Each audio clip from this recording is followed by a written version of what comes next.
Și am ajuns la alea cu vedete. Avem pe Sharon Stone, Julie Andrews, Michael Douglas, Jean Piperno, aici am și cine scrie, Peter Fletchman, David Morse. Ia să vedem cine mai scrie pe aici. Daniel Lucchetti, Gerald Depardieu. Uite, Jean-Claude Van Damme,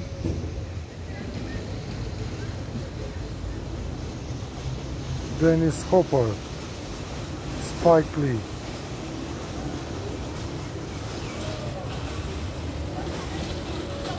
Charles Bronson, vestitul Charles Bronson în 1991.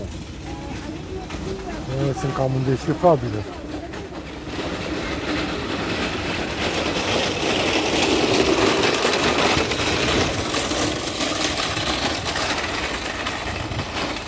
Și sunt naturale Whoopi Goldberg,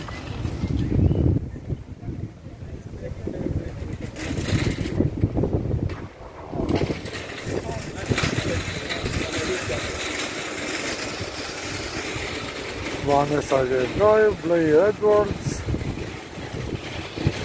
John Turturro.